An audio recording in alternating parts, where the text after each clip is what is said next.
Hello, welcome to the, this is my editing studio. Everything's in a bit of a mess. You got comic books back there, DVDs, all stuff piled up. This is the kind of chaos I work with. Man, it's bright in here. And I thought I'd answer some questions, first off, that some of you may have had. The first thing being the ending of the Your Hunter from the Future review. I showed this box that looked like a DVD box of Dirty Dancing. That is not the movie. That is an actual PC game. And I bought it for, I think it was $2.49 in the bargain bin at a GameStop. And the clerks there dared me to buy it, so I did. I couldn't believe that thing still exists. And actually, it's really hard to get footage off of. It's coded so badly that almost every method I have of recording doesn't work. So I have to record directly to camera and then record it directly back. Anyway.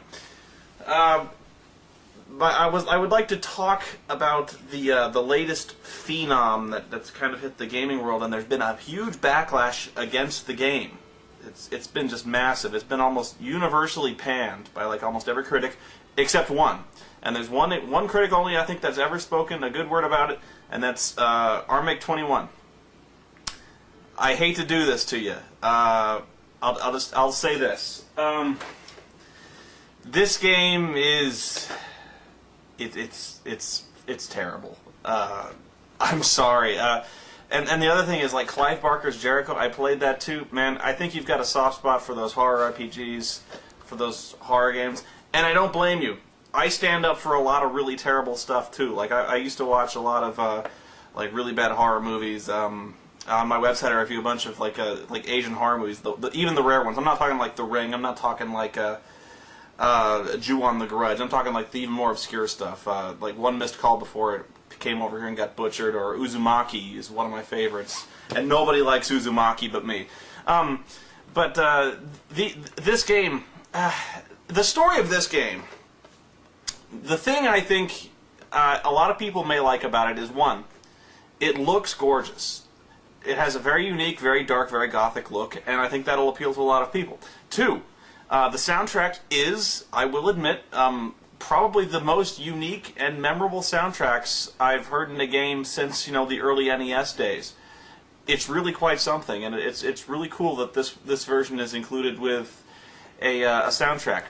That being said, the first thing is, this is a console game. I would not buy this for Windows, mainly because the keyboard interface is so bad, so convoluted, and so terrible, you will never remember what button keys to what action you're trying to do, because it uses almost every key on the keyboard, believe me. But on the screen, it still uses the Xbox control buttons. Like, it'll say, like, push the green button to do this action. You're like, green button? I'm on a fucking keyboard.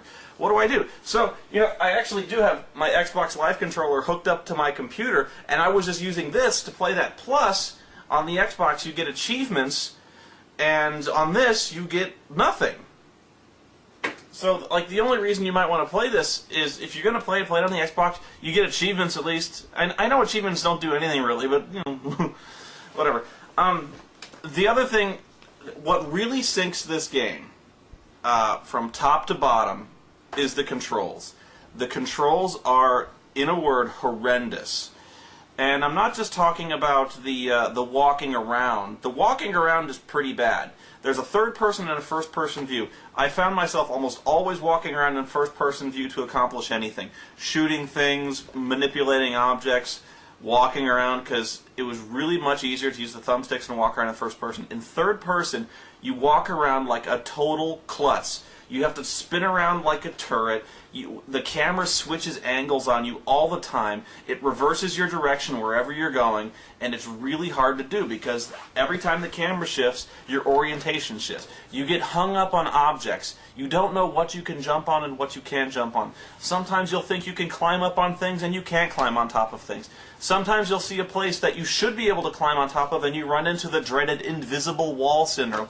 Sometimes I fall through the ground. There's one time I was walking around Central Park and I just plummeted through the scenery and died instantly. I have no idea why that happened.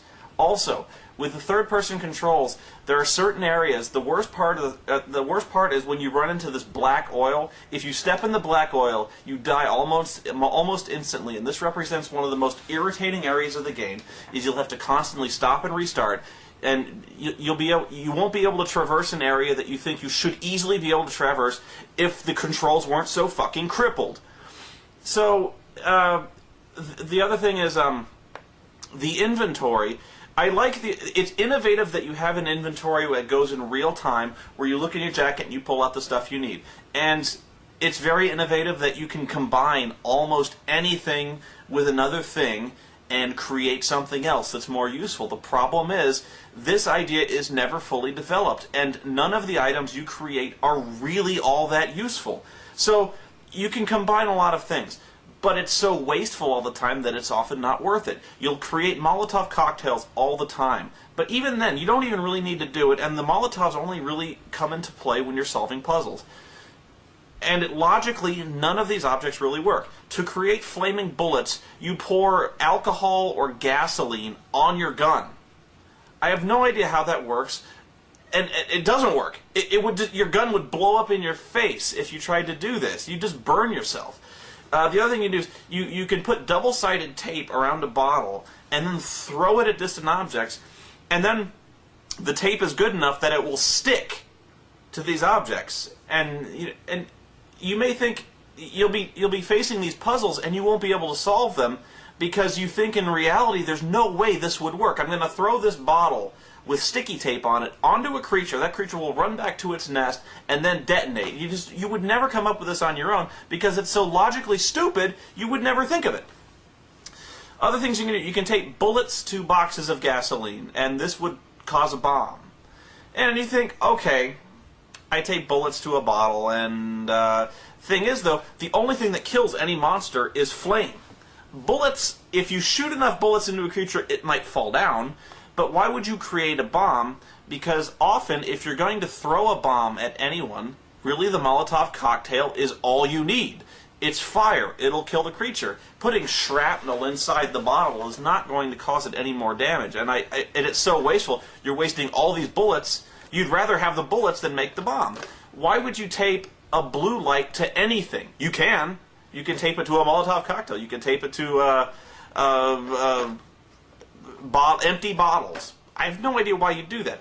The only other useful thing I thought of is you can tape a flare to a gas can, like a can of mosquito spray, and create like a flamethrower. Thing is, though, you can just use your lighter for that.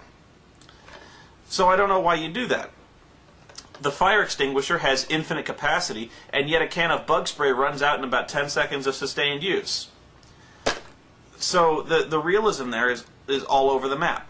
I haven't even spoken about the worst thing, and this is by far the worst, is the driving.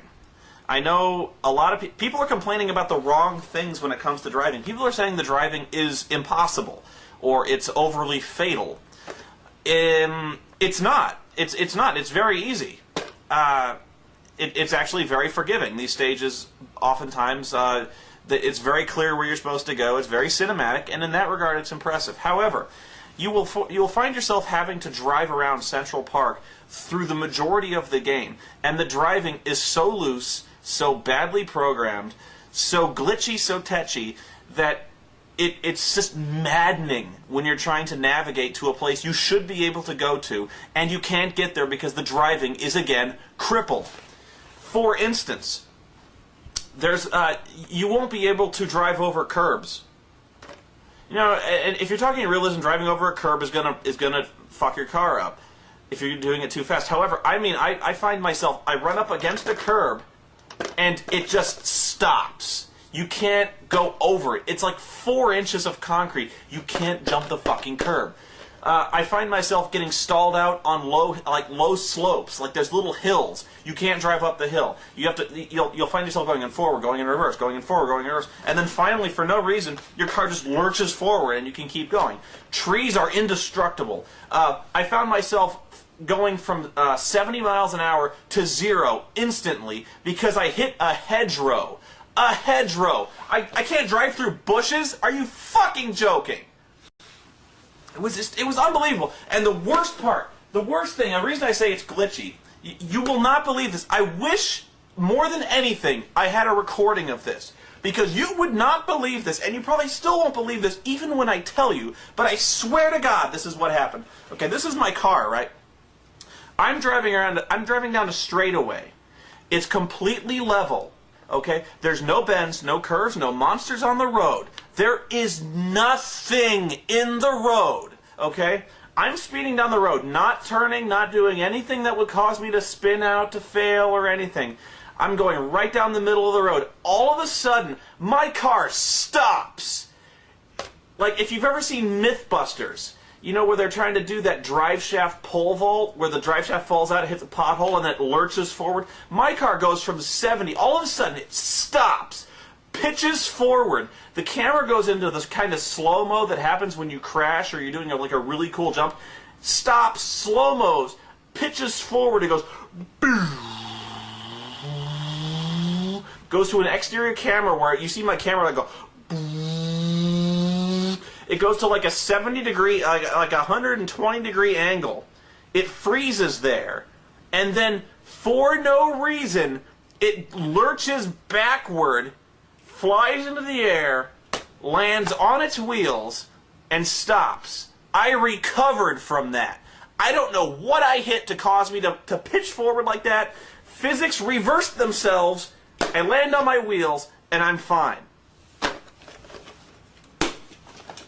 I don't believe it. It plays like something. I was in a computer graphics class one time where we just programmed like the basest of elements whirring around on an island you could control with your keyboard. That controlled better than the driving does. The driving is awful. I've played, there's these PlayStation games that were called Driver, like Driver 2 or something like that, had the worst driving controls I'd ever seen. This is worse. I once had a car lose its hood, its trunk, and its doors by hitting a curb. Like, the car hit the curb, bounced a little bit, bumper falls off, hood flies off, doors fly off. It shears. The damage is ridiculous. I've seen bodies. The ragdoll physics in this game are horrible. I've seen bodies like bent over backwards over like a hedgerow, with their knees like stuck way up in the air and their arms like tangled up like this. I'm like, how would that ever happen? People do not fall like that. The controls, the shooting controls in first person are terrible. You have to hit these little fissure points, like you'll see these scars that crisscross all over their bodies, only the scars are always in the same place on the same character model, so there's no surprises there. And the controls are so finicky, you'll think you have shot a creature, but there's kind of an inaccuracy built into the guns where you're never shooting where you think you're shooting. You have to shoot them with flaming bullets, otherwise it doesn't count. Sometimes even when you shoot them in a fissure, it doesn't count. Sometimes they have fissures on their backs or on their ankles or something like that, and you have to shoot them there. So it's impossible to shoot them. You have to throw like a bomb to get them, or you have to use... I eventually started using the hairspray because that was the only way I could ever think of to actually just get all their fissures in one go. It's really hard to do that because the accuracy is so bad, and these guys are always pounding you over the fucking head with their fists, and every time you do that, and the other thing, you might have like a flaming chair or something. Good for you. Fire axes. You can wail on a guy with a fire axe, and you can't kill them with a fire axe because it's not on fire. But if, like, say you had a flaming log or a branch or a chair or something like that, okay, fine. You can set them on fire with that, but as soon as they hit you, you drop the thing, you fall on your ass, and the chair goes flying. You can never hold on to this stuff. So the combat is just, it's just awful. Oh, and the real draw of this one is, I'll just tell you this now. Most survival horror games are really bad. The controls, it's not unique to say a survival horror game has bad controls. Resident Evil has always had bad controls. But you played through it. I hate to say this, you played through it for the story, I guess. Even though Resident Evil games also had really terrible stories. But you played them through for the story. You wanted to see how it would end. You liked killing zombies. Whatever. Alone in the Dark story starts off really well. And it's just boring. It's just another thing where some big bad is trying to cross over into Earth. You have to stop it. And of course, you have to carry around a magic stone. Everyone wants your stone. And blah, blah, blah. It's just dull. It doesn't end... I'm not going to spoil it for you, but it doesn't end in any exciting manner. There's two possible endings, and neither ending is conclusive.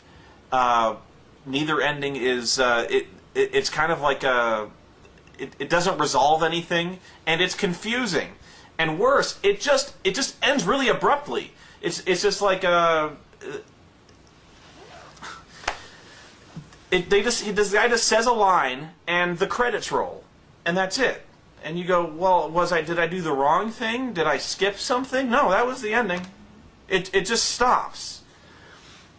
And the worst part of the story is that it's everything is building to like this really climactic confrontation with, this is not a spoiler, there's this guy named Crowley who is antagonizing you through the entire game, and you'd think that you'd have some kind of epic showdown with him. You don't. The big bad that comes through the portal. You'd think, after everything that has happened through this game, you'd think this game would culminate in some climactic, epic boss battle against some gigantic demon with using all the weapons and all the knowledge you've accumulated, using your psychic powers. You'd think you would have this gigantic battle. You don't. You just don't. So it wastes all these opportunities. It wastes all these dramatic opportunities to have good fights, good story. It just fails. It's not good at all. So even if you're playing through this for the story, if you're willing to tolerate all of this, you're going to be really disappointed. It feels like a game that's not finished. I think that's really what I would put it down to. If this game had another 6 months in development, they could have probably tweaked the really glitchy hit detection. They could have fixed the you get hung up walking. You'll get hung up on desks. You'll get hung up on debris. They could have fixed that. They could have maybe done something with the driving. That's really what doesn't feel finished. They could have maybe thought of better uses for some of the inventory items. Left some of them out entirely. Like, come on. Do you really need to replace batteries in your flashlight? I know that's kind of a horror game trope, but it's not something that needs to be in games. Flashlights will last you through the night. If you have fresh batteries in them, they'll last. Batteries in this game run out after like 4 minutes of use. Get a new flashlight if that's your problem. You're throwing D-cell batteries in a flashlight. You have to use up one of your inventory spots to carry this shit around. It's bullshit. It's just not fun. You'll have to restart all the time because you get killed for bullshit reasons. The black oil, the driving. You'll get bushwhacked by some monster you can't kill, even though you've been shooting them in their fissures. The telekinetic powers, like the telepathy, the things you use when you close your eyes, you can see magic items. That's clunky. It doesn't work. It doesn't feel like it's effective. And even though you can close your eyes and see the weak points on monsters, guess what? You can see them anyway. What really annoyed me about the driving, about having to drive so much, is you can't progress in the game until you have killed a certain number of evil trees. There's evil trees around Central Park, and you can find them on your GPS, and you have to burn them. And when you burn them, your psychic power increases. But at certain points in the game, it'll just stop you. It'll stop you cold in the middle of the narrative and say, oh, well, your psychic vision has to be at least 35. Now, actually, it had to be at 75. I had to waste 2 hours running around, driving, killing trees. You know what? Fuck you, okay? I did not buy this game so you could stop me in the middle of the story and you could tell me to go do my homework. It's busy work. It's artificial padding for the game to make it longer. The game is already really short. You can finish it in about I'd say 6 hours. And then you go and prolong it with this bullshit busy work of burning trees. Trees which don't fight back. It's just dull. It doesn't work. So, I'm sorry, but that is my review of Alone in the Dark. Avoid it. Do not play this game. See everyone. I will be back with Dirty Dancing. Play something else.